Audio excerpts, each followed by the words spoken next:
자, 이번 시간은 생성형 인공지능을 활용해서 글쓰기에 대한 부분 설명을 하도록 하겠습니다.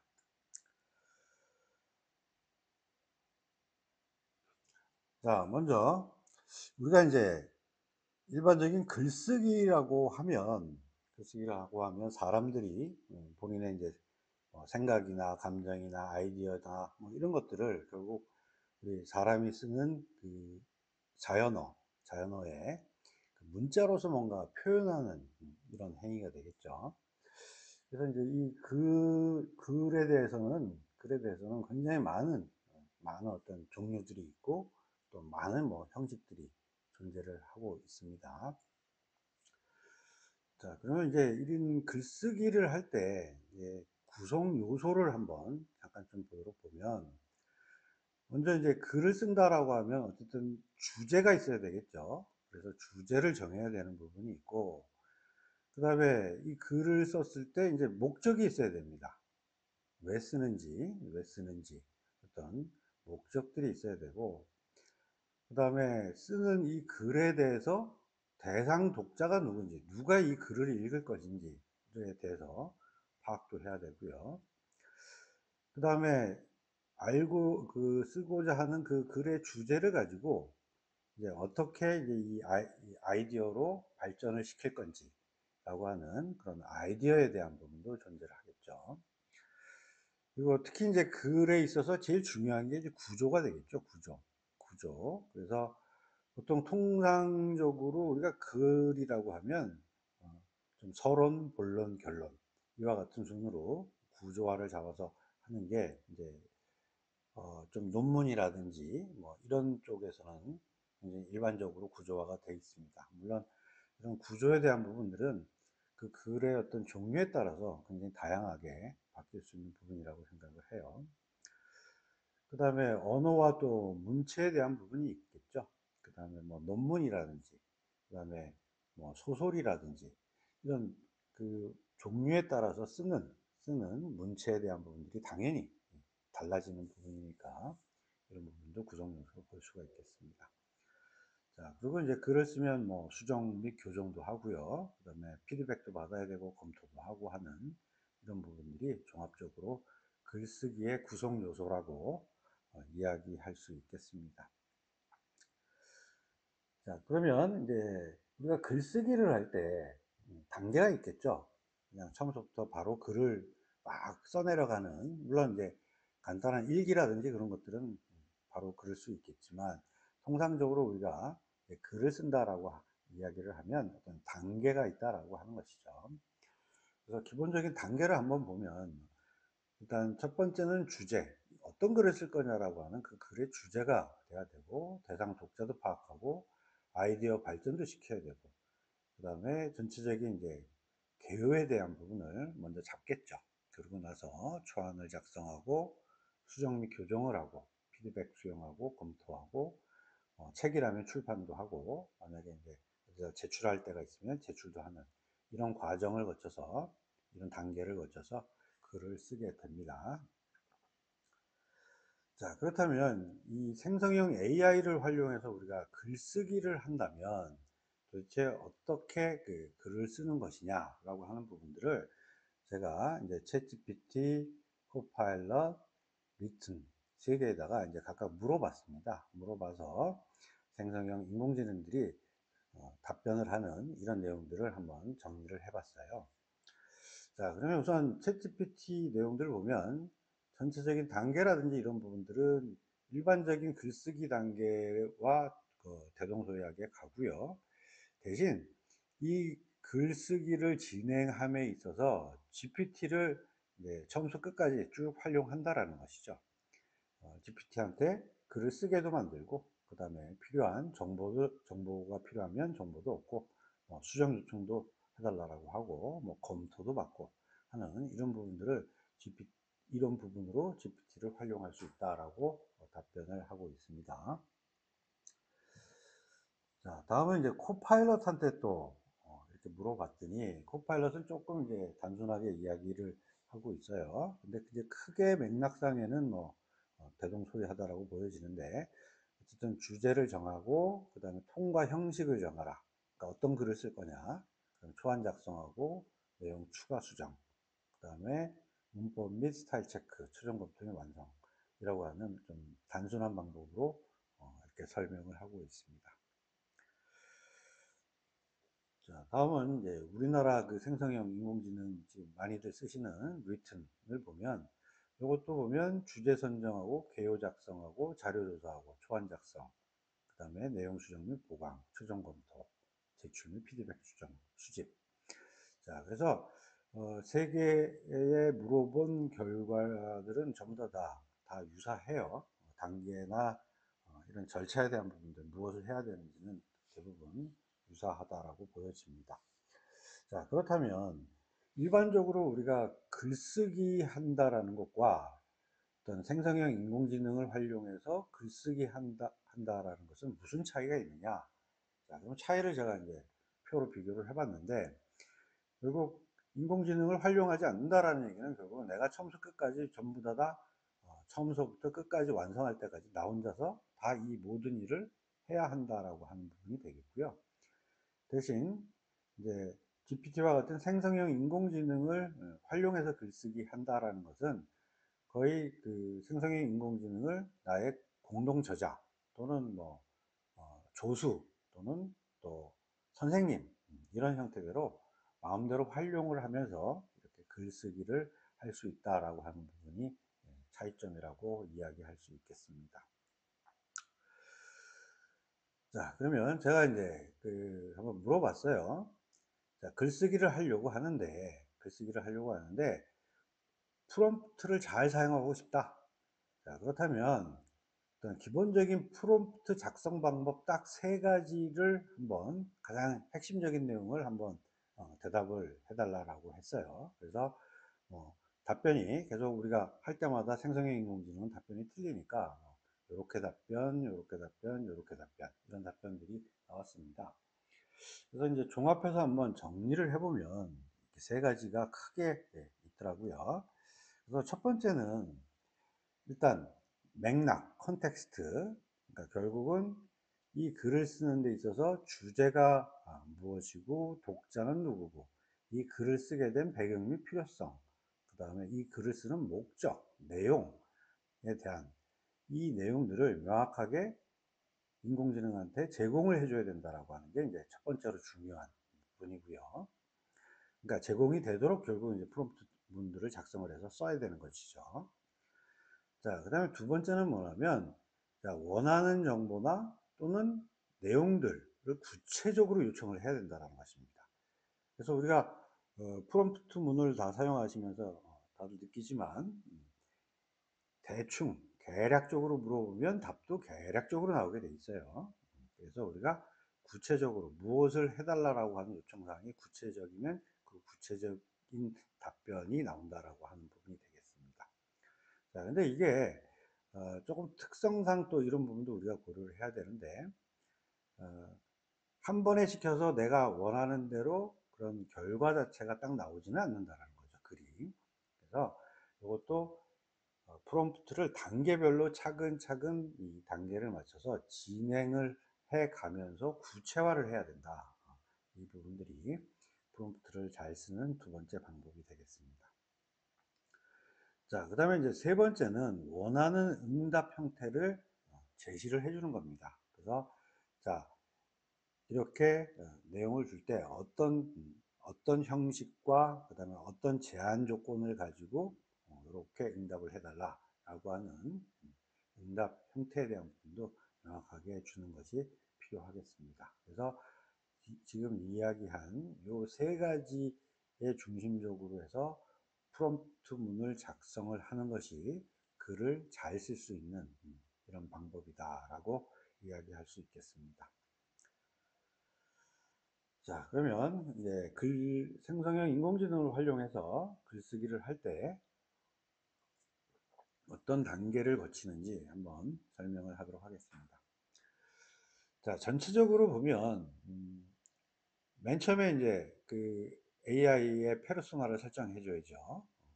인공지능 보고 너는 무슨 무슨 전문가다 이렇게 페르소나 설정을 해 줘야지 그다음서부터 구체적으로 어떤 대화가 되는 이런 부분이 있기 때문에 먼저 설정해 주는 부분이 우선이 돼야 되고요. 그다음 단계는 크게 주제 선정, 자료 조사, 초안 작성, 검토 및 수정이라고 하는 4개 단계로 구분을 할 수가 있겠어요. 그래서 크게 단계나 그다음에 이 안에서 이루어지는 이런 활동들을 보면 일반적으로 사람 혼자서 글쓰기 하는 그런 단계와 활동하고 크게 다르지 않다라는 거죠. 유사하다라는 것이죠. 근데 단 차이점은 뭐다? 내가 글을 씀에 있어서 이 생성형 인공지능을 선생님 또는 비서 또는 공동저자로서 우리가 활용을 할 수 있다라는 게 차이점이 되는 것이고요. 그래서 우리가 글을 쓰면서 AI에다가 정보도 요청하고 그다음에 또 추천해 달라고 요청도 하고 의견도 요청할 수도 있고 그다음에 글 작성도 그다음에 글 수정도 그다음에 글 검토도 이와 같이 전 단계에 걸쳐서 필요한 부분들을 우리가 인공지능을 활용할 수 있다라고 하는 부분이 되겠습니다. 자, 그러면 제가 이제 요건 챗GPT한테 물어봤어요. 그래서 이와 같은 단계로서 글쓰기를 진행하려고 한다. 검토 의견을 한번 줘라. 라고 했더니 전체적으로 검토에 대해서 잘 되어 있다라고 이야기를 하고요. 그 다음에 중간마다 핵심적인 내용에 대해서 또 이렇게 공고안을 주는 내용들을 답변하고 있습니다. 자, 그러면 단계별 글쓰기로 하나씩 한번 들어가 보도록 하겠습니다. 자, 우리가 이제 글을 쓰려면 어차피 정하는 주제의 어떤 분야가 있겠죠. 분야가 있어요. 그래서 페르소나를 명시를 해줘야 돼요. 그래서 예를 들면 지금부터 너는 무슨 분야의 전문가이다. 또한 무엇을 하는 것이 임무이다. 라고 해서 명확하게 역할을 어, 지정해주고 그리고 그 이후에 글쓰기를 진행하는 것이 효과적으로 진행될 수 있는 방법입니다. 자, 그러면 이제 첫 번째 단계인 주제 선정으로 들어가서 먼저 이제 주제 선정하기 전에 주제를 선정하려면 먼저 먼저 가장 기본적인 뭐 좀 아이디어들이 좀 나와야 되겠죠. 요런 걸로 한번 글을 쓸까라고 하는 그런 아이디어들이 나와야 되는 부분이 있겠죠. 그러면 이런 것들을 도출하기 위해서는 먼저 이런 목적이나 계략, 주제에 대한 부분 설정, 좀 브레인스토밍도 하고, 그 다음에 그런 조금 아이디어가 나온다라고 하면 그런 것들을 구체화도 시키고, 그 다음에 또 여러 가지 아이디어가 있으면 그 중에 우선순위를 정해서 그 중에서 어떤 것을 가지고 글쓰기 주제로 연결을 할 건지를 하기 위한 이런 절차로 좀 진행을 해야 되는 사항이 되겠습니다. 자, 그래서 요 아이디어 도출이라고 하는 요 부분이 보면 우리가 글쓰기를 함에 있어서 뭐 거의 주제가 구체화되어 있는 경우에는 이 부분은 생략할 수도 있어요. 그런데 어, 지금 아이디어 도출이라는 이런 단계를 거치는 이유는 아예 글을 씀에 있어서 뭘로 써야 할지도 아직 잘 모르겠다 라고 할 때 요 단계에 있는 이런 프롬프트를 가지고 우리가 활용을 하면 많은 도움을 받을 수 있다라고 여러분들이 이해를 하시면 되겠습니다.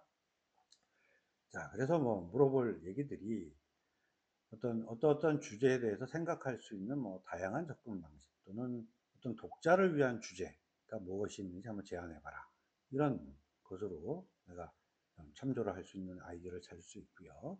그 다음에 또 뭐뭐와 관련된 다양한 아이디어 제시.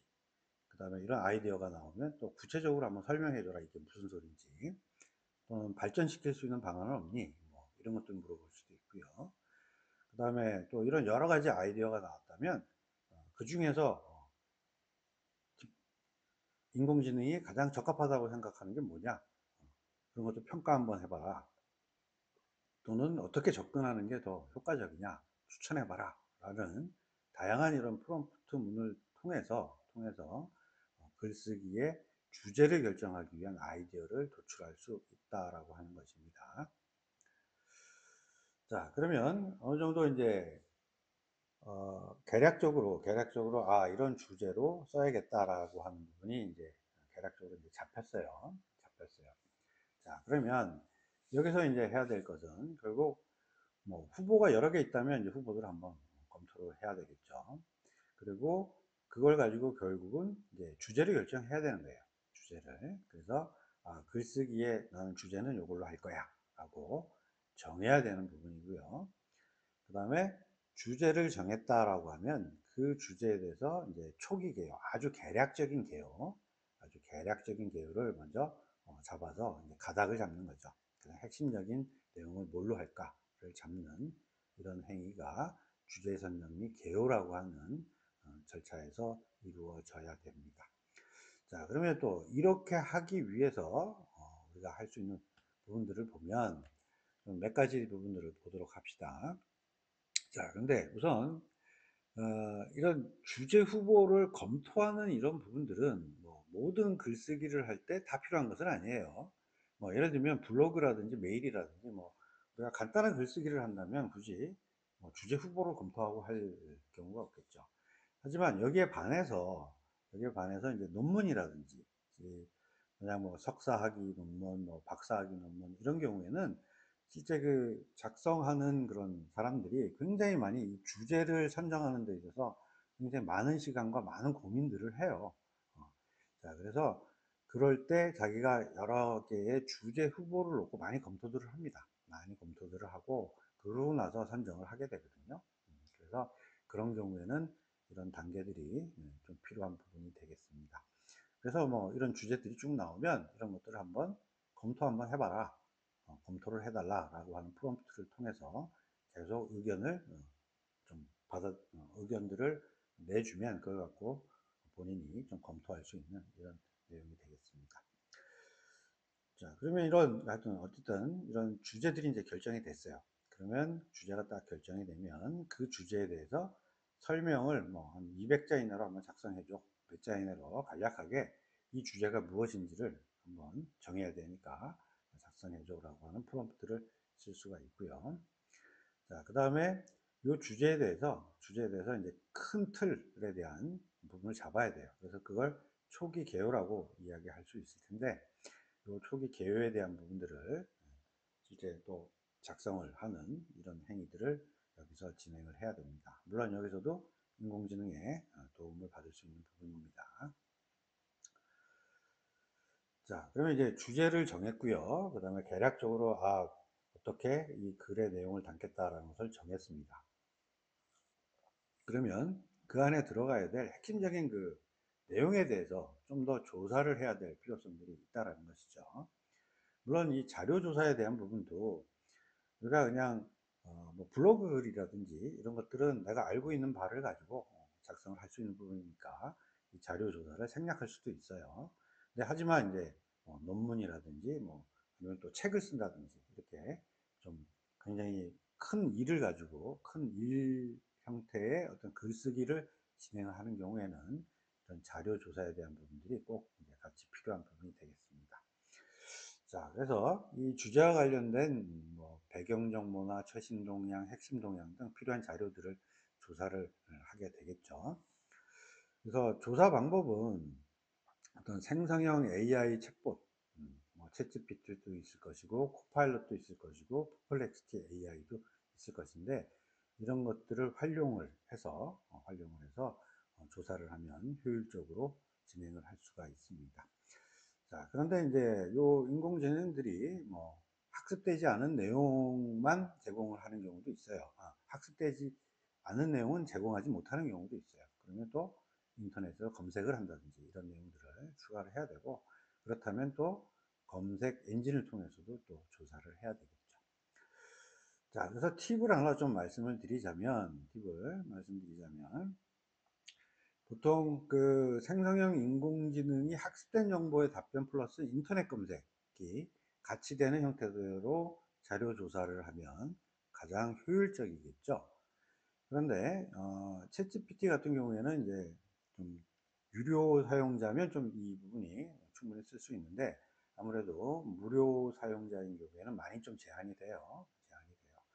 자, 거기에 반해서 코파일럿은 조금 챗GPT보다는 자료 조사에 대한 어떤 범위나 수준에 대한 게 조금 떨어지지만, 어쨌든 다양하게 인터넷 검색까지 포함을 해주는 이런 부분이 장점이고요. 그 다음에 최근에 그 퍼플렉시티 AI라고 하는 부분이 요즘에 또 각광을 받고 있어요. 그래서 이것으로 활용하는 부분도 많이 사용들을 하고 있습니다. 특히 퍼플렉시티 AI 같은 경우에는 논문을 쓴다든지 아니면 좀 전문적인 어떤 글을 쓸 때 많이들 활용을 하고 있습니다. 자, 그래서 어쨌든 요것들을 사용하시면서 좀 검색에 좋은 방법은 뭐냐면, 자연어로 검색해서 요약 정보만 딱 나오게 하고요. 그리고 나서 항상 근거나 아니면 출처에 대한 부분들을 요구를 해서 그 대략적으로 핵심적인 내용을 내가 먼저 조사하고, 그 다음에 좀 더 자세한 내용이나 그 다음에 추가적으로 좀 알고 싶은 그런 내용들은 원래 출처, 근거가 되는 그런 사이트에 가서 조사를 하는 이런 방법을 쓰는 것이 효과적인 자료 조사 방법이라고 이야기할 수 있겠습니다.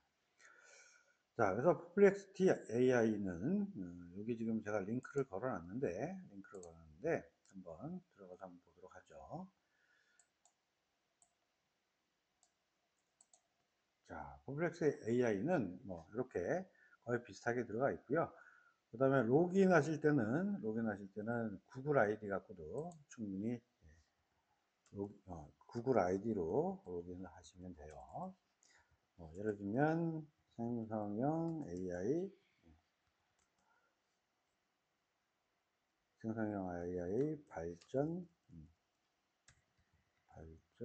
뭐 방향 이렇게 한번 물어볼까요? 발전 방향 물어보면 거의 그 답변하는 방식은 코파일럿이 답변하는 방식하고 굉장히 유사하게 이것도 답변을 해요. 지금 보시면 이렇게 답변 자체는 요약 형태대로 딱 나오고요.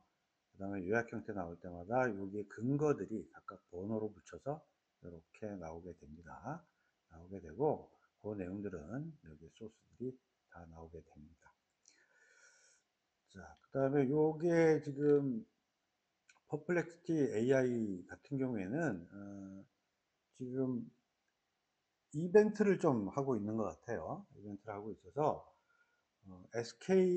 SKT를 가지고 그 지금 스마트폰 쓰시는 분들한테는 1년 동안 요 퍼플렉시티 그 유료 사용자를 쓸 수 있는 이런 행사도 지금 진행을 하고 있습니다. 네. 자, 그리고 이제 이렇게 조사를 하는데, 뭐 제가 프롬프트 예를 하나 제시를 했는데, 주제 무엇과 관련해서 충분한 정보를 제공하고, 그 다음에 최신 정보도 포함하고 요약 형태로 제공하고 근거 확인을 위한 출처 URL도 제공해라 라고 하는 이런 프롬프트를 써서 실제 내가 추가적으로 알고 싶은 또는 자세히 좀 조사하고 싶은 이런 내용을 해당되는 출처에서 또 내가 확인을 할 수 있는 이런 형태로 프롬프트문을 쓰시면 유용하게 사용 가능합니다. 자, 다음은 이제 세 번째 단계, 이제 초안 작성에 대한 부분으로 들어가겠습니다. 자, 근데 이제 이 초안 작성 중에서도 맨 처음 이제 해야 될 게 글 구조에 대한 설계에 대한 부분이에요. 그래서 이제 글 구조라고 하면 요약문이라고 생각하시면 될 것 같습니다. 요약문. 자, 근데 이 글 구조를 딱 생각을 할 때 먼저 좀 이 육하원 측에 있는 왜, 무엇, 어떻게 라고 하는 부분을 항상 그 머릿속에 넣고 이 핵심 요소를 가지고 글을 풀어가야 된다라고 하는 부분이 가장 기본적인 사항이 되겠습니다. 자, 그래서 왜 라고 하는 부분은 글을 작성하는 목적과 이유가 있어야 된다는 것이죠. 그래서 글을 작성하는 배경 및 필요성은 무엇이고 이 글을 작성해서 달성하고자 하는 목적은 무엇인지, 그러니까 또는 이제 이 글을 읽는 독자들한테 전달을 할 수 있는 가치, 밸류가 무엇인지가 여기서 정의가 돼야 된다는 내용입니다. 자, 그다음에 이제 무엇이라고 하면 이 글에서 핵심적인 내용이 뭐냐? 이 주제인데 이 주제에서 핵심적인 내용이 뭐냐? 그다음에 그 내용에서 키워드, 핵심적인 키워드는 무엇이냐라고 하는 부분이 또 중요한 부분이고요. 그다음에 세 번째가 이제 어떻게입니다. 자, 글 구성은 어떻게 하고 그다음에 얘를 어떻게 전개해 나갈 것이냐. 그죠? 그래서 보통 뭐 글 구성은 서론, 본론, 결론 그 구조가 기본이고 이게 여기서 이제 좀 변형이 되는 이런 형태의 글들을 많이 쓰게 되는데 이런 글 구성에 대한 부분도 굉장히 중요하고요. 그다음에 전개에 대한 부분도 좀 어떤 논리 정연하게 쭉 흘러가는 이런 글로 만들어낼 수 있다라고 하는 부분이 되겠습니다. 자, 그러면 우선 이 부분들은 어떻게 하느냐. 결국 글 구조라고 하는 글 구조 설계에 대한 결과는 결국 요약글이 될 거고요. 또는 이제 뭐 책 같은 경우에는 이제 또 목차가 될 수도 있어요. 그래서 목차와 주요 내용들에 대한 부분이 되겠죠. 자, 그래서 이제 프롬프트는 어떻게 사용하면 되냐면 앞에서 우리가 주제 개요에 대한 내용들을 만들어 냈어요. 그러면 이 주제 개요를 가지고 앞에서 설명드린 요 핵심 내용을 잘 보고 핵심 요소에 있는 그 항목으로 딱딱 구분을 해서 요약글을 작성을 해달라고 요청을 하면 전체적인 요약글이 여기서 어, 인공지능이 요약글을 작성을 해주게 됩니다.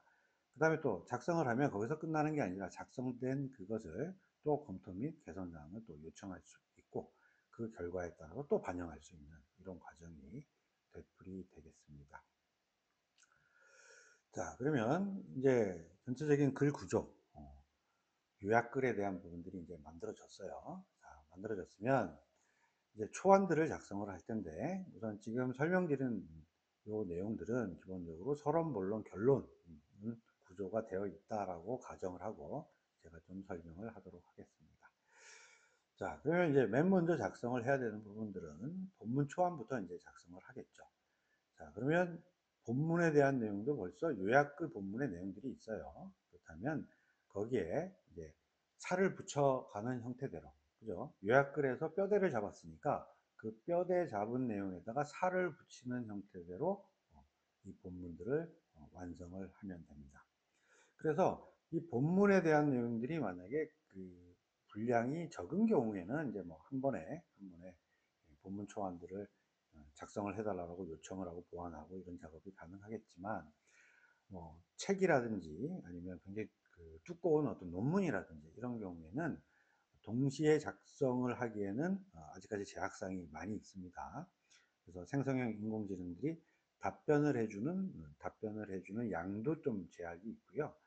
그다음에 어떤 우리가 대화창을 열어서 계속 연결을 하는데 일정 그 양이 차면 새로운 어떤 대화창으로 가도록 계속 제시를 하고 있어요. 그러다 보니까 우리가 이걸 잘라서 각각 나누어서 쭉 작업을 하고 나중에 또 취합을 하는 이런 행위를 해야 되거든요. 그래서 글이 많은 경우에는 그리고 본문도 장별로, 챕터별로 따로따로 작성을 할 필요가 있습니다. 양이 많은 경우에는요.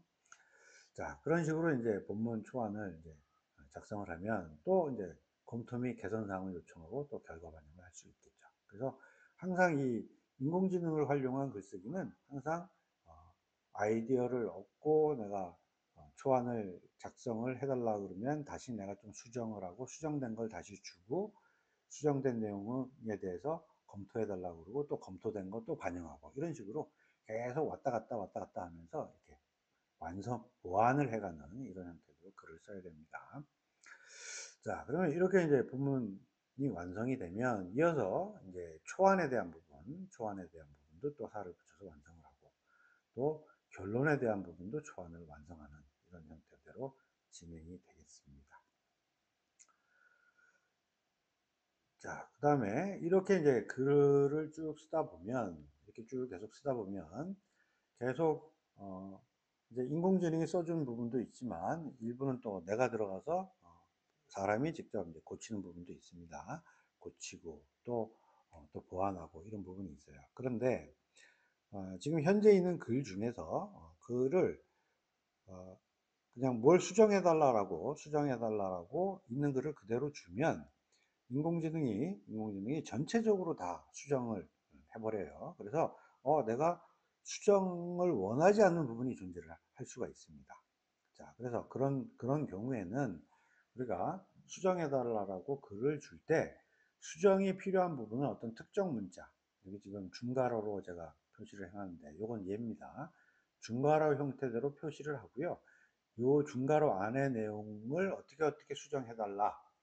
다른 부분 수정하지 말고 요 중괄호 안에 있는 부분만 수정해 달라라고 요청을 하면 또 인공지능이 요청대로 그 부분만 수정을 해서 응답을 해주는 부분이 되겠습니다.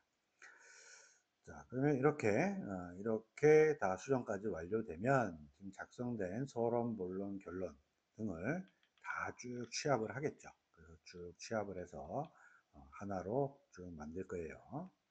자, 하나로 만들어 놓고, 그리고 이제 마지막 네 번째 단계 이제 검토 및 수정 단계가 들어가겠죠.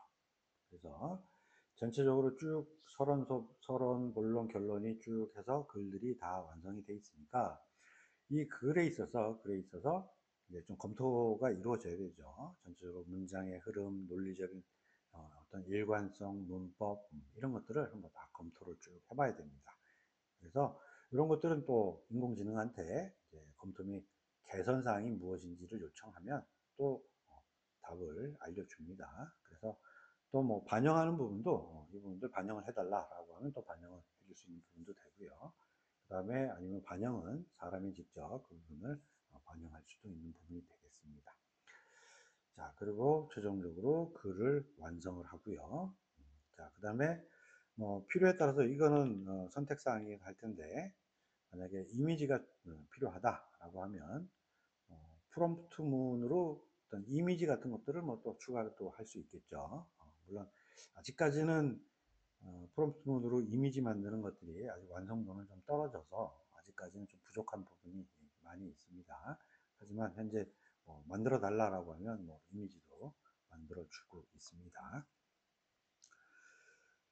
자, 그러면 이와 같은 단계로 글쓰기가 쭉 진행되는 부분이고, 그 다음에 이런 글쓰기에 대한 부분들은 여러 어떤 글의 종류별로 특성에 따라서 이런 부분들은 바뀔 수 있는 부분이 되겠습니다. 자, 먼저 그러면 우리가 이제 글이라고 하는 부분들은 많은 종류들이 있죠. 그래서 대표적으로 한 7개 정도를 한번 비교를 해봤는데 한번 보도록 해보면 먼저 이제 논문이라고 하면 어떤 연구라든지 학문적인 기여를 하기 위한 목적이 될 거고요. 대부분 서론, 본론, 결론이라고 하는 부분이 아주 그 딱 형식에 잡혀 있는 부분이겠죠. 자, 그 다음에 또 보고서라고 하는 글도 있죠. 어떤 특정 주제나 프로젝트에 대한 정보를 전달하는 용도예요. 그래서 뭐 결과 보고서 뭐 이렇게 되겠죠. 그래서 이것도 서론, 본론, 결론이라고 하는 이런 형식의 많은 부분의 그 틀을 갖고 있습니다. 자, 그 다음에 또 신문 기사 같은 경우에는 어떤 딱 그 눈에 띄는 그 핵심 키워드 중심적으로 핵심적인 이런 문장 위주로 해서 만드는 이런 특징이 있겠죠. 또 뭐 소설도 있습니다. 소설도 있고 소설도 또 뭐 장르가 또 여러 가지죠. 그래서 소설도 여러 가지 형태대로 나올 수 있는 부분이 되겠고요. 자, 또 개인이 굉장히 자유롭게 쓰는 또 일기에 대한 부분도 있을 것이고요. 그 다음에 여러분들이 이제 또 많이들 운영하고 계시는 이제 블로그 있죠. 어떤 특정 주제에 대해서 개인 의견이나 어떤 정보들을 전달하는 이런 목적으로 사용하는 블로그도 있을 것 같고요. 그 다음에 또 발표용으로 슬라이드도 있습니다. 그래서 또 슬라이드 같은 경우에는 우리가 굉장히 간결한 내용으로 정리가 되고, 너무 이제 슬라이드에 글이 너무 많으면 이제 읽기가 좀 힘드니까 간결한 어떤 텍스트와 시각 자료 위주로 구성하는 이런 슬라이드 종류도 있습니다. 자, 그래서 이런 글 종류에 따라서 글 종류에 따라서 단계별 AI 글쓰기에 대한 부분들이 조금씩 조금씩 다른 부분들이 있을 수 있다라고 하는 부분이 되겠습니다. 자, 그러면 쭉 전체적으로 AI를 활용한 글쓰기에 대해서 쭉 설명을 했는데, 가장 핵심적인 내용으로 결론을 한번 정리를 했습니다. 자, 먼저 이제 모든 글쓰기는 기본적으로 4단계가 적용이 가능하다라는 거죠. 그래서 1단계 주제 선정, 2단계 자료 조사, 3단계 초안 작성, 4단계 검토 및 수정이라고 하는 단계가 적용이 가능해요. 그런데 이제 글 종류, 조금 앞에서 보셨듯이 글 종류가 굉장히 많죠. 그래서 글 종류별로 그다음 목적, 형식, 내용, 독자 등 여러 가지 어떤 특성들, 내가 쓰고자 하는 이 글의 특성에 따라서 어떤 단계별 절차나 방법들은 다를 수 있다라는 거죠. 그래서 그런 거에 따라서 이런 절차에 있는 부분들이 생략도 되고요. 또 추가도 되고 이렇게 진행이 될 수 있는 부분입니다. 그리고 또 특히 AI가 이제 쓰는 글들은 계속 글자 수의 제약들이 있어요. 그래서 어 뭐 우리가 이제 굉장히 많은 글을 한 번에 써 달라라고 해서 AI가 알아서 그냥 처음부터 끝까지 싹 다 써 주면 너무 좋겠죠. 너무 좋은데 아직까지 기술적인 부분이나 그다음에 어 금액적인 부분이 되겠죠. 만약에 뭐 챗GPT가 그것까지 다 해 주려고 '한 번에 다 해 주겠다.'라고 생각을 하면 '돈을 굉장히 많이 받아야겠다.'라고 하겠죠. 그래서 그런 어떤 글자 수의 제약은 어쩔 수 없이 발생한다라고 보고요. 또한 또 세션이 끊어지면 우리가 이제 새로운 대화창으로 들어가면 지금 앞에서 대화했던 내용들을 다 인공지능에서는 다 잊어버려요. 잊어버리니까 자, 이런 부분 제약사항도 우리가 고려를 해서 써야 된다는 것이죠. 그러다 보면 항상 뭐 필요에 따라서는 다시 인공지능에다가 알려주고 이런 내용이다라고 알려줄 필요도 있고요. 그렇다면 중간중간마다 그 결과물을 내가 따로 관리를 해줘야 되는 이런 부분이 필요합니다. 자, 그래서 결국은 이런 내가 쓰는 글 종류가 뭐냐, 그 또 특성이 뭐냐에 따라서 이런, 내가 이 글을 이런 절차와 방법을 써야겠다라고 하는 부분들을 먼저 정립을 먼저 해야 됩니다. 그래서 정립을 하고 그 이후에 글쓰기를 진행하실 필요가 있는 것입니다.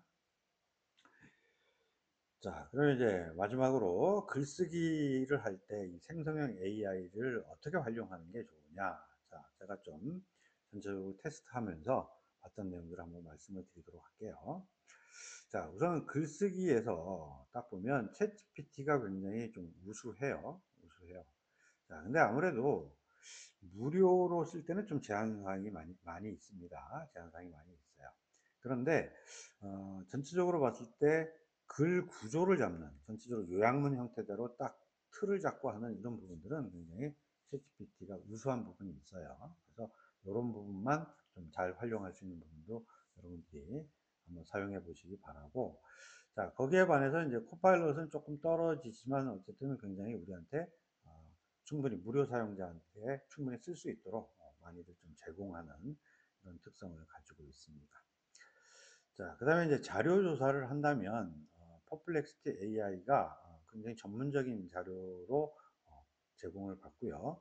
특히 이 퍼플렉스티 AI는 어떻게 되어 있냐면 지금 클루드하고 그다음에 챗GPT4를 기본적으로 얘가 써요. 쓰면서 플러스 추가적으로 검색을 해야 되는 내용들을 퍼플렉스티 AI가 스스로 또 검색을 합니다. 검색을 하고 그것을 다시 합쳐서 우리한테 제공을 해주고 있어요. 그래서 굉장히 좀 아무래도 요즘에 이런 특성을 갖고 있기 때문에 굉장히 인기가 올라가는 이런 자료 조사용 인공지능이 되겠습니다. 자, 그러면 그거보다는 좀 덜하지만 코파일럿도 있을 것이고요. 그 다음에 또 챗GPT가 있을 수 있습니다. 자, 근데 챗GPT는 하여튼 무료는 작년 9월까지 학습된 자료이기 때문에 물론 뭐 추가적으로 거기다가 그 최신으로 검색을 하고 출처를 알려달라라고 하면 무료 사용자인 경우에도 가끔씩 알려주기도 하는데 계속 그렇게 알려주지를 않는다라는 것이죠. 그래서 가급적 자료 조사는 이와 같은 형태로 쓰면 좋을 것 같고요. 그다음에 서치 GPT라고 인제 오픈 AI에서 또 준비를 하고 있는데, 요 서치 GPT가 아마 출시가 되면 자료 조사 분야에 있어서 가장 또 우수하지 않을까라고 예상이 됩니다. 자, 그리고 우리 클루드 같은 경우에는 굉장히 그 좀 문과, 문학적인 부분, 좀 사람다운 거, 이런 이런 특성을 가진 문장으로 계속 구사를 해 놨잖아요. 그래서 그런 부분에 있어서는 가장 현재 가장 우수해요. 그렇다면 여러분들이 글쓰기를 하다가 좀 사람다운 어투로 문장을 따듬어야 될 필요성이 있을 때는 요 클로드를 쓰시는 것을 적극 권장을 합니다. 자, 그래서 대략적으로 전체적으로 생성형 인공지능을 활용한 글쓰기에 대한 전체적인 내용을 이렇게 설명을